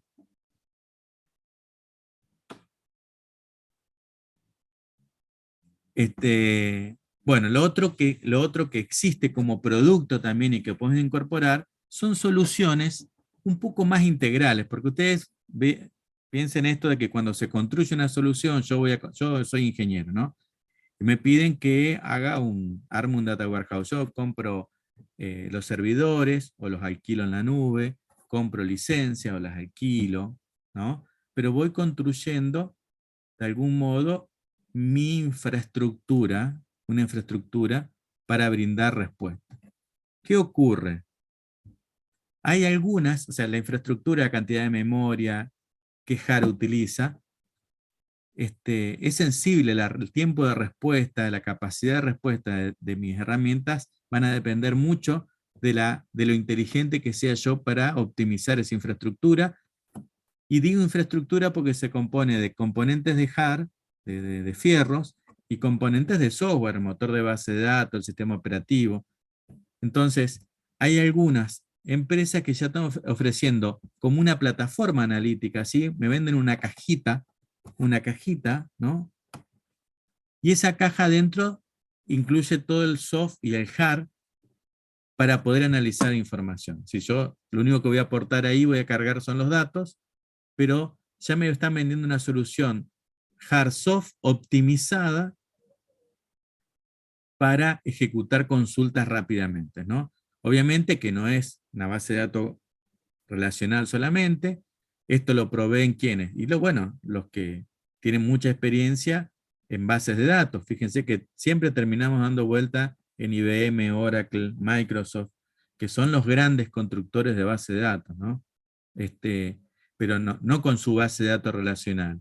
Oracle tiene Exadata cargada en estas herramientas. Entonces, son herramientas que permiten estas consultas relacionales y no relacionales, que están optimizadas para conjuntos de datos de gran tamaño. Entonces, esto tengo que tenerlo yo, lo podría tener en mi caja de herramientas y decir, bueno, en vez de armar yo los equipos y el software para esta solución, me compro una solución de este tipo, que fíjense, lo último que dice es que puedo ahorrarme el comprar eso. Estas empresas te venden el acceso y te cobran por uso en la nube, ¿no? Uno contrata, mete sus datos ahí y lo utiliza y eventualmente le van a cobrar por el procesamiento que haga y la cantidad de información que tenga almacenada, alguna combinación de esos dos factores, pero que eventualmente puede ser mucho más económico cuando uno mira el costo total de propiedad, que es un concepto muy de informática que tiene que ver no solamente con el costo de adquisición, sino con el costo de mantener dentro de la empresa eso. Y ahí vuelvo a algo que hablamos, de decir, para mantener esas cosas yo voy a necesitar el DBA, voy a necesitar el analista de la base de datos, voy a necesitar como un conjunto de perfiles para sostener mi infraestructura, que algunas empresas no lo quieren tener o no pueden tenerlo. Entonces les resulta mucho más sencillo pagar un servicio y que cuando se caiga la base de datos sea alguien que preste el servicio, que se ocupe, ¿no? Yo tener que armar los turnos de personas para tener un servicio disponible las 24 horas, etcétera, etcétera, ¿no? Entonces, ya este tipo de solución está disponible en la nube. Entonces, y con esto cierro esto de la infraestructura, nos falta tanto, de todos modos, alumnos, no se desesperen. Una infraestructura contemporánea de inteligencia de negocios tendría un poco estos componentes. ¿Saben qué? Esto es fuera de programa. Le voy a decir cómo era antes una infraestructura de inteligencia de negocios, hace 15 años. Antes no teníamos estos datos de máquina, está traducido distinto, lo verifiqué de la versión en inglés, Internet de las Cosas, o sea que yo decía todos esos sensores que están en los motores, en los celulares, en los distintos componentes. Datos web no teníamos, audio y video no se trabajaba y otros datos sí se tenían. Entonces, antes, ¿qué había? Datos operacionales, datos históricos, datos externos. Todo eso se extraía, transformaba y cargaba en el Data Warehouse. Así era la infraestructura de inteligencia de negocio en una organización, ¿no? Y eventualmente había un Data Mart sectorial y el trabajo de tanto de los usuarios, acá se llama usuarios casuales, es el usuario habitual, el usuario de nivel medio que hace consultas normales, digamos, ¿no? Este quizás sería el usuario más avanzado, que es avanzado por dos motivos, o por el rango jerárquico o por el nivel de conocimiento. Es decir, acá ya estamos trabajando con expertos en el trabajo, el trabajo de la información, con analistas de datos, con un perfil un poco distinto. Entonces, antes no existía toda esta parte acá abajo, ¿no? Y yo tenía los sistemas operacionales, datos históricos, almacén de datos y los usuarios. Esta era la infraestructura de hace 10 años, 15 años de inteligencia de negocio. La infraestructura actual mete toda esta información que proviene de la web, de Internet de las cosas, de distintos orígenes, de redes sociales. Entonces mete toda esta problemática del clúster Hadoop, donde yo tengo toda esa información de distintos orígenes no estructurada y necesito procesarla ¿para qué? Y para poder meterla en un almacén de datos un poco más cocinada, un poco más con lo que me interesa, ¿no? Entonces ahí es donde ha cambiado un poco la gestión de datos para la toma de decisiones en las grandes organizaciones, donde tengo otros elementos, tengo estas plataformas analíticas, por ejemplo, se me incorporan como elementos disponibles, o sea, nuevos orígenes de datos del tipo Big Data, o sea, de tipo datos no estructurados y muy voluminoso, herramientas para tratarlos, como los clusters Hadoop, ¿no? Y eso siempre igual termina en el Data Warehouse, ¿no? ¿Sí o no? Fíjense que yo acá tengo que los usuarios avanzados, los que hacen más análisis de datos, ellos acceden al Data Warehouse, pero también acceden a estas plataformas analíticas o acceden al cluster Hadoop. Este acceso no es para los usuarios normales, digamos, un gerente. O sea, no tienen este tipo de usuarios, más parecido a usuarios no informáticos o no analistas de datos, elementos para trabajar a este nivel, ¿eh? Entonces se mantienen dentro de lo que se daba a entender o se entendía conceptualmente antes como datos del sistema de BI. El sistema de BI se daba como los datos del Data Warehouse, ya sea que sean consultas ad hoc o tableros o reportes más o menos rutinarios. Falta todavía. Bueno, fuera de la infraestructura, sigo nombrándole algunas herramientas, voy a tratar de... ¿Será que voy a poder ir más rápido? Bueno, voy a hacer lo posible para terminar 9:15. ¿Les parece? ¿Quiere que termine? Bueno, una herramienta, y esto no es nuevo, esto es viejo, y esto se relaciona mucho con las técnicas por ahí del Data Warehouse. Esto no son conceptos tan nuevos, porque se hacían con datos transaccionales. Me pareció que con el gráfico se entendía mejor. Yo en mi sistema de facturación voy a tener el detalle de cada factura. Entonces, en mi Data Warehouse no me va a servir, porque yo voy a tomar decisiones no a ese nivel, voy a tomar decisiones de qué productos se venden más. Entonces, se va modelando y se va diciendo, bueno, pero pará, cuando yo quiera ver el total de ventas, ¿no? ¿Por qué me interesa verlo? ¿Por qué? Y ahí entra el concepto de dimensiones. Una dimensión son los distintos productos. Otra dimensión son las regiones. Podrían ser sucursales, podrían ser puntos de venta. Otra dimensión por las cuales quisiera ver los totales de venta sería el verdadero, el real, el current y el proyectado, ¿no? Entonces, fíjense cómo con esos datos de facturación yo podría hacer sumarizaciones, por ejemplo, de tuercas en general, las actuales y las proyectadas. O podría ser de tuercas en la región este, oeste o central, ¿no? Y después podría tener la central, tuercas en la central, actual y proyectada. Vean cómo voy conformando, no una base de datos, vieron la típica tablita que tenía yo. Cuando yo me iba a la base de datos relacional, tenía 2 dimensiones, es la tabla. Perdón, una dimensión para este concepto. La tabla es bidimensional, pero en realidad tiene una única dimensión, es el dato puro.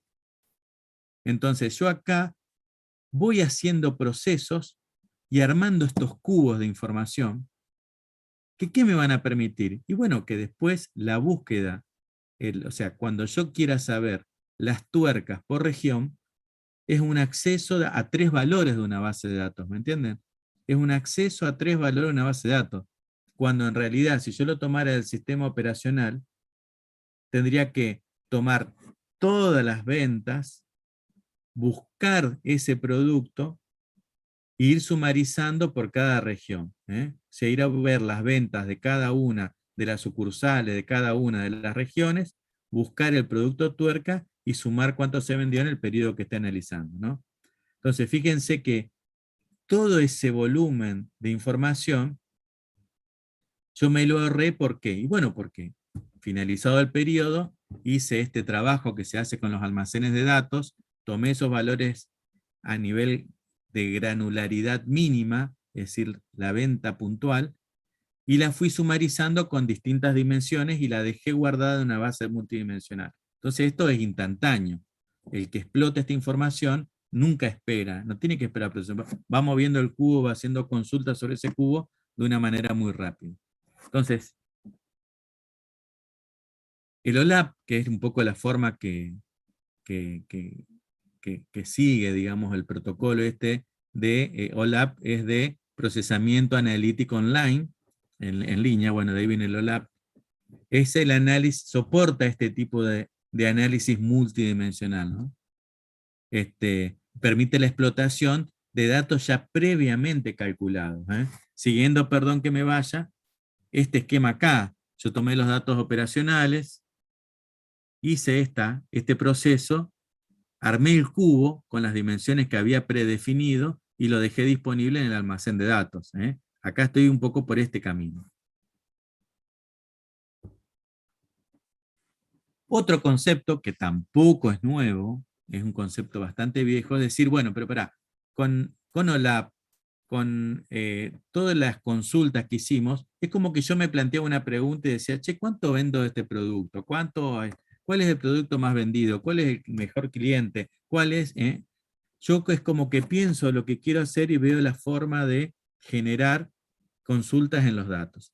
En cambio, la minería es al revés. Es decir, che, tengo este volumen de datos inmenso, y ya era inmenso antes que exista Internet, porque había algunas corporaciones cuyos datos de ventas, y con JAR mucho más viejo, ya era un problema antes también ciertos volúmenes de información, ¿no?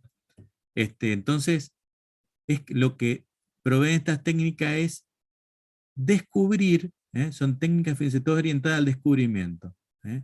¿Qué busca? Encontrar patrones, relaciones entre los datos, inferir reglas y usarlas para predecir el comportamiento futuro. Entonces, pero es como que, che, fíjate acá si encontrás algo que yo no vea a simple vista. Ese es un poco el criterio de la minería. Es como empezar a golpear la roca para ver si encontramos la beta. ¿Qué se hace? Bueno, por ejemplo, se buscan asociaciones entre datos que no ya se hayan detectado. Fíjense, son ocurrencias de dos cosas distintas, pero vinculadas a un solo evento. Esta es la típica, la que yo estudiaba más o menos en la facultad cuando veíamos estas búsquedas, que era que descubrían que los viernes en Estados Unidos, en el supermercado, se vendía cerveza, lo habrán visto ustedes en otras materias. Se vendían cervezas y pañales. ¿Por qué? Porque los hombres vieron bien con estereotipos, ¿no? Encuentra estereotipos, sería la minería. Porque los hombres para ver el partido van a buscar cerveza y entonces le encargan que traen pañales, entonces siempre compran cerveza, snack y pañales. Entonces le ponían en una punta del supermercado la cerveza, en el medio los snacks y el final el pañal. Entonces lo obligaban a recorrer todo el supermercado y en ese recorrido iba cargando cosas. Bueno, esa era un poco la teoría detrás de los que vendían esto, ¿no? Entonces fíjense que sí ocurren y encontraban estas asociaciones de que cuando se compran fritura, se compra refresco, se compra Coca-Cola, por ejemplo, y empieza por sentar. Eso lo encuentra el producto, o sea, la minería encuentra esas cosas, no parten de una hipótesis, ¿no? Otro tipo de minería es el de secuencia, que es donde encuentra que si ocurre una situación, luego de esa situación normalmente ocurre la otra. La clasificación es conociendo los criterios por los cuales se pueden tipificar, va de algún modo metiendo en uno de esos envases o estereotipos a los datos, ¿no? El agrupamiento es distinto, es para cuando no tenemos claro cuáles son los distintos grupos, y entonces genera la clasificación. Fíjense que se usa cuando no están definidos los grupos. Y el pronóstico, bueno, es igual que el pronóstico de cualquier cosa, sirven para tipo extrapolación. No sé si se acuerdan de la matemática, como a partir de los valores conocidos se intenta pronosticar los valores futuros, ¿no? Ese es el pronóstico, ¿no? Otra cosa que se empieza a hacer tiene que ver con la minería de texto y la minería web. Esto es interesante porque si ustedes analizan algunas organizaciones, por ejemplo, ustedes pueden ver en empresas que tengan equipos de venta o ejecutivos de cuenta, y sí, ustedes van a tener todos los datos de facturación, pero quizás se están perdiendo otra información útil, que es todos los intercambios que tengan los ejecutivos de cuenta con los clientes, a través de mail, a través de consultas que hacen los clientes, a través de respuestas, de promociones, de campaña. Entonces, fíjense esto que plantea que el 80% de la información útil está metida en datos no estructurados, usualmente archivos de texto, en correos electrónicos, en memorandos, en informes, en un montón de documentos que se generan cotidianamente y que no terminan en los sistemas transaccionales como transacción, como registro guardadito en mi base de datos relacional, sino que están dando vuelta en un sistema de archivos, en algún intranet, en distintos lugares. Entonces hay herramientas que permiten buscar en esos recursos de la organización, ¿no? Eso de algún modo es la minería, pero ya no en los registros transaccionales de mis bases de datos transaccionales, sino más bien en los documentos de texto, en información no estructurada. Y la otra, que es la minería web, donde ya voy a buscar afuera, ¿no? Ya hay herramientas, de hecho uno contrata esos servicios, de Google, por ejemplo. Casi todas las empresas hoy que tienen áreas de marketing están trabajando con eso, porque intentan obtener información de, bueno, no solamente lo que hacen los clientes en las redes sociales, en las suyas, sino otra información que esté circulando en la web, y se utiliza por ahí esa minería web para obtener información. Y finalmente, esta es la última, chicos. A ver, bueno. Finalmente este planteo, así un poco desvinculado, que tiene que ver un poco con la operación de las bases de datos en la web, porque este es un concepto que por ahí cambió, o sea, cambió hace bastante, ¿no es cierto? Pero sí es importante que ustedes lo tengan en cuenta para que vean la flexibilidad de estas herramientas. Normalmente, ¿qué ocurría con las bases de datos? O sea, en los modelos de consumo de información habitual, uno tiene una herramienta que accede a la base de datos, necesita traerse los datos para hacer el análisis, ¿no? Entonces, siempre hay un flujo importante de datos entre las herramientas de análisis y la base de datos misma. Entonces, ¿qué pasa? Cuando nosotros llevamos esas soluciones a la web, si el elemento que hace el análisis de la información tiene la web en el medio, y bueno, la transferencia de información, de grandes volúmenes de información a través de Internet, de los volúmenes que estamos hablando, todavía es costoso. Es decir que, si bien nosotros accedemos a información desde un montón de lugares, el modelo un poco que se utiliza en general es este. Yo tengo siempre un cliente web y accedo a través de Internet a un servidor que es mi contraparte en Internet, y después todo ese análisis de datos, todas esas búsquedas de información se realizan en lo que sería un entorno de una red interna, ¿no? Donde yo tengo, bueno, el servidor web que atiende los pedidos, el servidor de aplicaciones es de algún modo quien, en función de esos pedidos, empieza a hacer las consultas necesarias de los datos para resolver este tipo de pedidos. Estamos acá. El servidor de aplicaciones consulta la base de datos, ¿no? Y la base de datos, el servidor de base de datos es quien accede verdaderamente a los datos. Es decir, Yo nunca desde un lugar remoto voy a estar accediendo a la base de datos. Siempre en realidad yo accedo a un conjunto de servidores que hace que todo este trabajo sea remoto a través de Internet. Y esto es lo que permitió una gran flexibilidad, lo que permitió, por ejemplo, hacer todo este conjunto de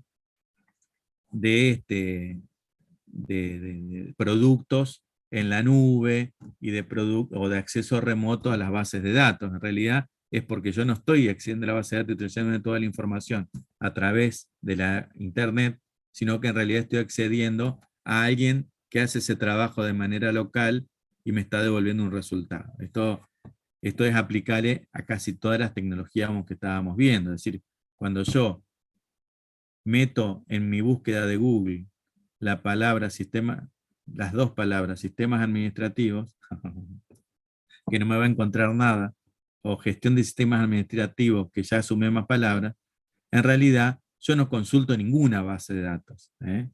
Yo me conecto con un servidor web de Google que toma eso, le entrega la petición a un servidor de aplicaciones y que hace, con Hadoop o con cualquier otra herramienta, hace una búsqueda en el data center de los datos, o divide esos pedidos entre, vieron que hablaba de los clústeres de nodos, para responder la pregunta.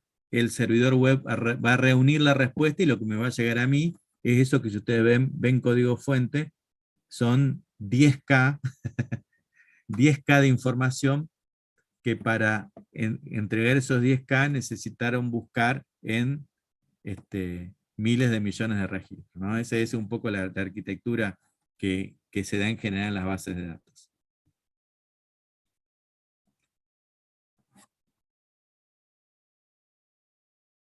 ¿Preguntas?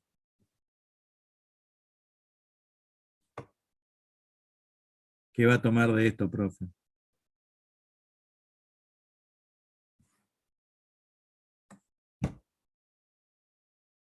¿Qué es un diagrama de entidad de relación? ¿Qué es una base de datos relacional? Uy, ya se me ocurrieron 2 preguntas.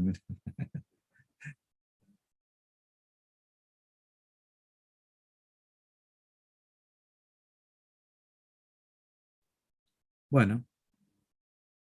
Profe, ¿usted tomó asistencia? Y así es, profe. Alta ¿Sí? convocatoria tuvo hoy. ¿Sí? Sí, ¿Estuvimos todos? todos. Mire, yo tomaría asistencia de nuevo y los que están presentes les daría por aprobada la materia. No, pero ya hubo bajas. Sí, Perdimos una está, soldada. profe, dale. Por eso los que se quedaron acá. Estaban escuchando algunos. Profe, ¿cómo sería, o sea, cómo podría tomar lo que es normalización? ¿Serían como más teóricas o podría haber algún No, sí, caso sí, claro. práctico para hacer? No, ni hablar, chicos, no, eso olvídense. Yo todo lo que les estuve explicando, o sea, nosotros no enseñamos, no dimos el suficiente concepto para que ustedes normalicen. O sea, les digo, para que ustedes normalicen, primero tendríamos que explicarle bien lo del diagrama entidad-relación para que ustedes puedan generar tener ciertos conceptos y explicarle las normas, las reglas de normalización y darle ejercicios de normalización. No hicimos eso. O sea, todo lo que se pueda tomar de esto tiene que ver con qué es la normalización. O sea, ni siquiera las formas normales vimos, ¿no? Ay, no sé si alguien cursó la materia anterior. Yo no Bien. cursé la No. materia. O sea, no, olvídese. Esto es otra materia. Ok, Sí. por eso.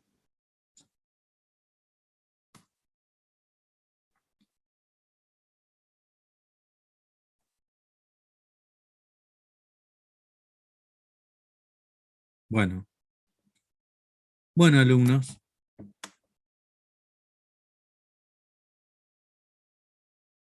Recording stopped. ¿Ustedes escuchan el mismo audio que yo cuando deja de grabar o cuando inicia? Sí. Sí. Sí, profe. Recording stop. Muy buen inglés. Bien. Bueno, entonces, será hasta el lunes